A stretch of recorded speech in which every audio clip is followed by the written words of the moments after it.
This podcast is presented by the Centers for Disease Control and Prevention, CDC, safer, healthier people.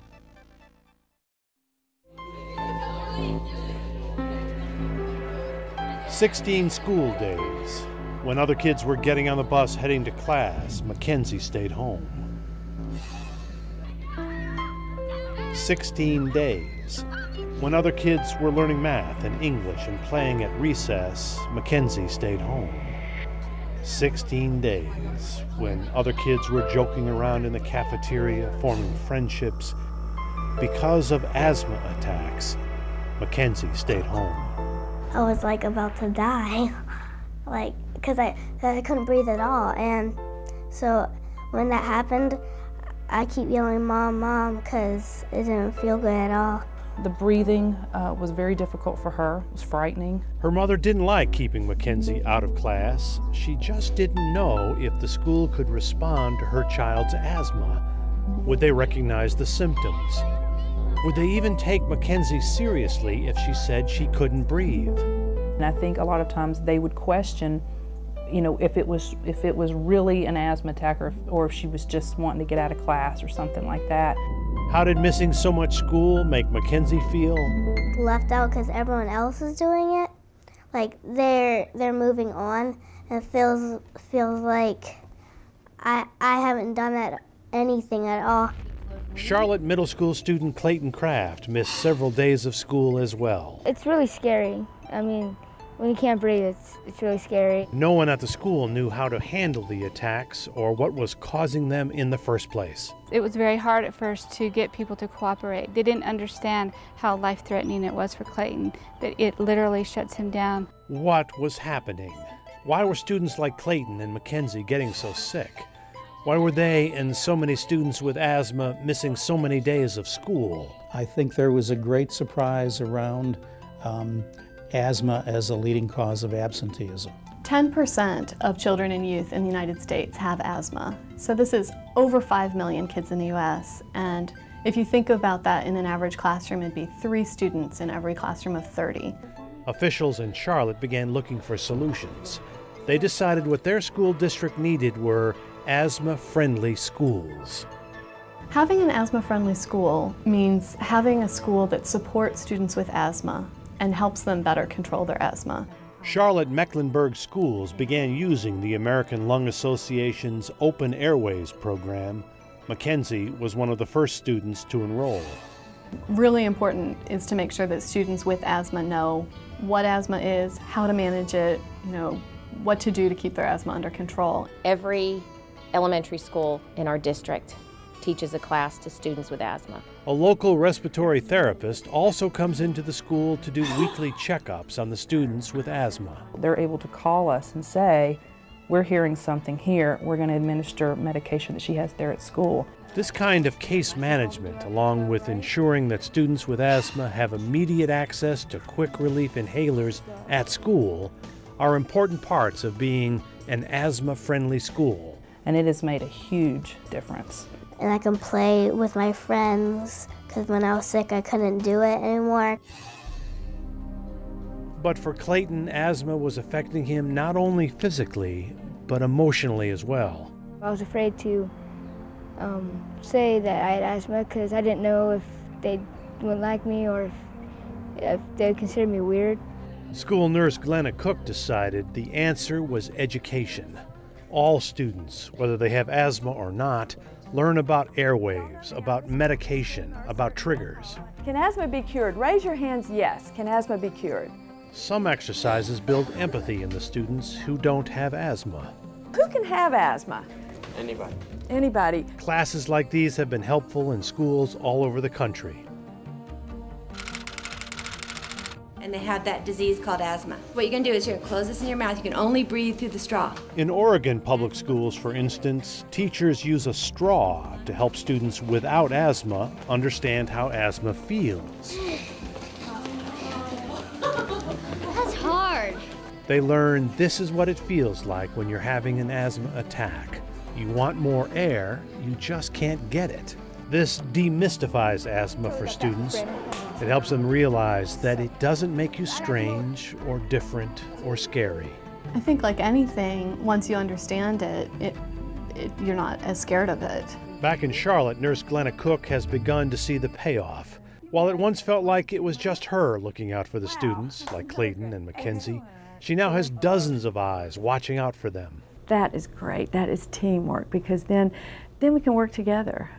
They're alerting me to situations that I need to know about. Meanwhile, Clayton realized that asthma was nothing to hide. You have to get over the fear, and you just have to go and get through it and make sure that people know and that they can help you.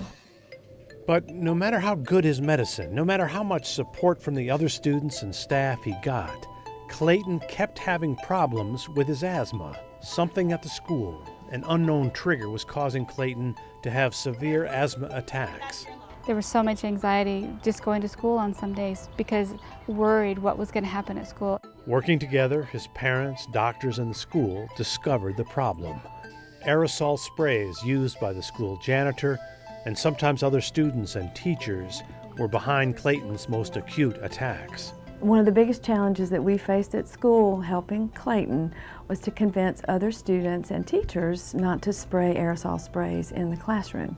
By taking a close look at the possible irritants and triggers in and around his school, his principal was able to prevent indoor air quality problems. In Clayton's case, it was aerosols. But for a child with asthma, the trigger could be almost anything: tobacco smoke, dust mites, diesel exhaust from school buses. Schools can reduce asthma triggers by adopting policies that create a safe and healthy environment. So I think teachers, depending on where they teach and the sorts of things they have in their room, may need to make changes based on the individual students they have. Once his school stopped using aerosols, Clayton's asthma attacks also stopped. Detroit, Michigan. Today, it's the teachers, counselors, and coaches at Detroit City High School who are taking a class. We need to talk about their triggers. Here, they learn how serious asthma can be and how to handle it. I didn't know that it affected kids as much. To me, the main thing is that I know what's going on now. I know a lot of the triggers, and I know where to go when there is a crisis. And if a teacher or coach has any doubt about who has asthma and what to do, this single sheet of paper has the answers. This is Deshauna Barber's Asthma Action Plan. This plan, developed by her doctor and given to the school by her parents, is a big part of the constant flow of information between students, parents, teachers, school nurses, and healthcare providers to ensure that Deshauna and other students with asthma are well managed at school. It tells the teachers what to look for. You know, everyone is not real knowledgeable about asthma. If they have an emergency, they just pull this out of their files. All of Deshauna's teachers, all her coaches, get a copy. It also tells them the steps to follow for possible asthma emergencies.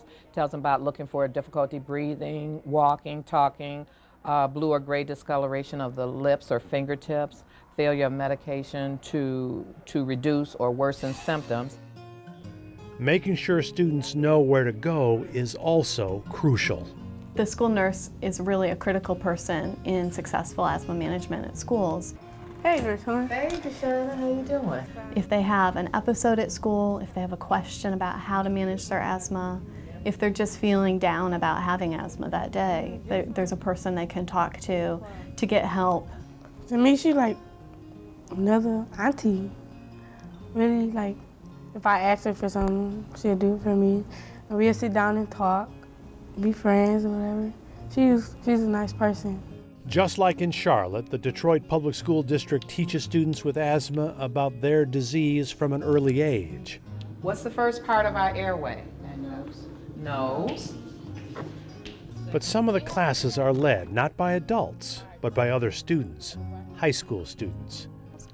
They talk about the facts, but also about the emotions that come with asthma. You said that you feel bad about having asthma. Don't feel bad at all. Just, you know, don't feel left out.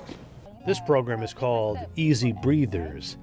These kids listen, in part because almost all of the high school students who teach them have asthma as well. Kids look up to us because we the teenagers, we cool. A lot of kids ask me, why is that I have it?